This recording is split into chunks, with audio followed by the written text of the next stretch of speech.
بسم اللہ الرحمن الرحیم۔ ناظرین اکرام، خیر اور شر ہر دور میں ایک دوسرے کے مد مقابل رہے ہیں۔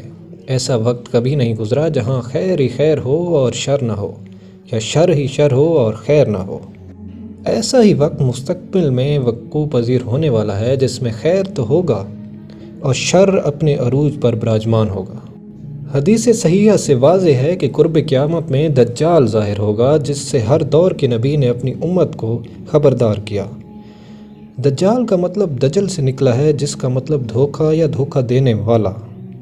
ناظرین اکرام، اس کائنات میں اگر سب سے قیمتی چیز دیکھی جائے تو وہ سونا چاندی نہیں بلکہ کامل ایمان ہے۔ احادیث سے ثابت ہوتا ہے کہ دجال کمزور ایمان والے لوگوں کے ایمان دھوکے سے ضائع کر دے گا۔ ناظرین اکرام، کیا آپ کو معلوم ہے کہ ایک ایسا ہی شخص جس کے بارے میں خود صحابہ کرام کو شک تھا کہ یہ شخص دجال ہے؟ اس شخص کا نام صاف یا صافی تھا، لیکن وہ ابن سیاد کے نام سے مشہور تھا۔ صحابہ کرام نے نبی کریم صلی اللہ علیہ وآلہ وسلم سے عرض کی کہ ہم اس شخص میں وہ باتیں دیکھتے ہیں جو عام لوگوں میں نظر نہیں آتی۔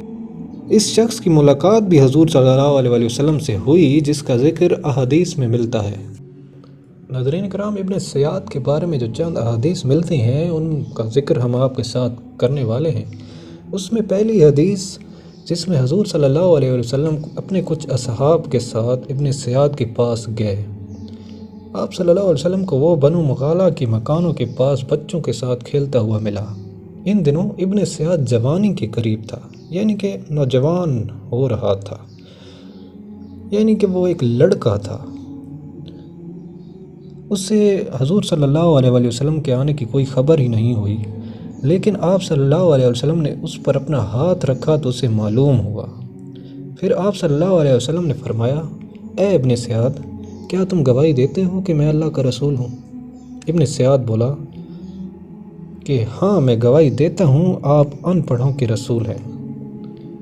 پھر اس نے نبی کریم صلی اللہ علیہ وآلہ وسلم سے دریافت کیا، کیا آپ اس کی گواہی دیتے ہیں کہ میں بھی اللہ کا رسول ہوں؟ یہ بات سن کر رسول اللہ صلی اللہ علیہ وسلم نے اسے چھوڑ دیا اور فرمایا، میں اللہ اور اس کے پیغمبروں پر ایمان لایا۔ پھر آپ صلی اللہ علیہ وسلم نے اس سے پوچھا کہ تجھے کیا دکھائی دیتا ہے؟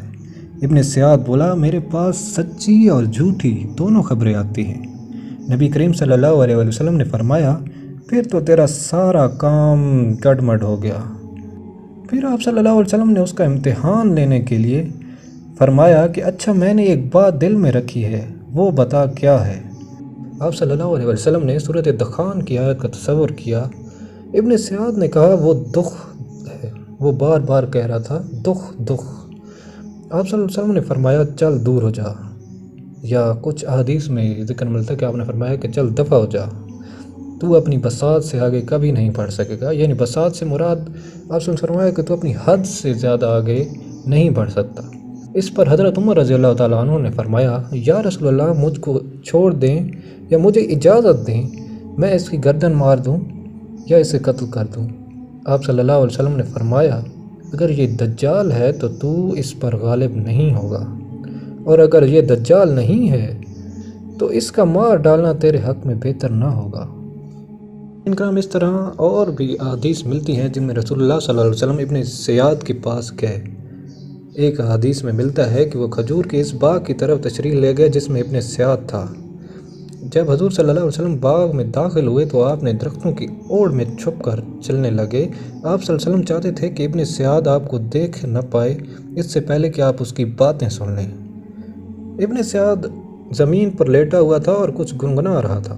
ابن سیاد کی ماں نے حضور صلی اللہ علیہ وسلم کو آتا دیکھا تو وہ کہنے لگی، اے صاف، یہ محمد صلی اللہ علیہ وآلہ وسلم آ رہے ہیں۔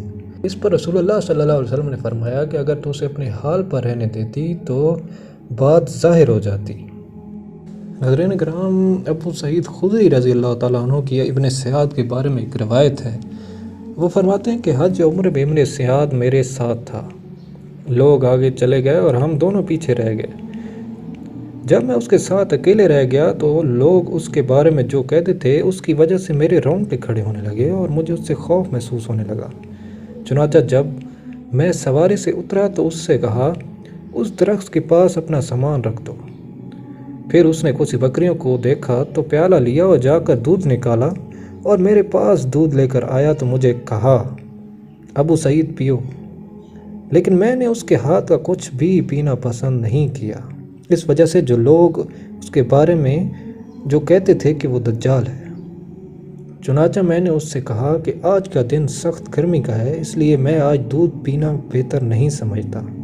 اس نے کہا ابو سعید، میں نے ارادہ کیا ہے کہ ایک رسی سے اپنے آپ کو اس درخت سے باندھ لوں اور گلا گھونٹ کر مر جاؤں۔ یہ اس وجہ سے ہے کہ لوگ جو میرے بارے میں کہتے ہیں بدگمانی کرتے ہیں۔ آپ بتائیے، لوگوں سے میری باتیں بھلے ہی چھپی ہوں مگر آپ سے تو نہیں چھپی ہیں۔ انصار کی جماعت، کیا آپ لوگ رسول اللہ صلی اللہ علیہ وسلم کی حدیث کے سب سے بڑے جانکار نہیں ہیں؟ کیا رسول اللہ صلی اللہ علیہ وسلم نے دجال کے بارے میں یہ نہیں فرمایا کہ وہ کافر ہوگا، جبکہ میں تو مسلمان ہوں؟ کیا رسول اللہ صلی اللہ علیہ وسلم نے یہ نہیں فرمایا کہ وہ بانجھ ہوگا، اس کی اولاد نہیں ہوگی، جبکہ میں نے تو مدینہ میں اپنی اولاد چھوڑی ہے؟ کیا رسول اللہ صلی اللہ علیہ وسلم نے یہ نہیں فرمایا کہ وہ مدینہ اور مکہ میں داخل نہیں ہوگا؟ کیا میں مدینہ کا نہیں ہوں اور اب آپ کے ساتھ چل کر مکہ جا رہا ہوں؟ ابو سعید خدری کہتے ہیں کہ اللہ کی قسم وہ ایسی ہی دلیلیں پیش کرتا جا رہا تھا کہ یہاں تک کہ میں کہنے لگا شاید لوگ اس کے متعلق جھوٹ بولتے ہیں۔ پھر اس نے کہا ابو سعید، اللہ کی قسم اس کے بارے میں آپ کو سچی بات بتاؤں، اللہ کی قسم میں دجال کو جانتا ہوں، اس کے باپ کو جانتا ہوں، اور یہ بھی جانتا ہوں کہ وہ اس وقت زمین کے کس خطہ میں ہے۔ تب میں نے کہا تمہارے لیے تمام دن تباہی ہو۔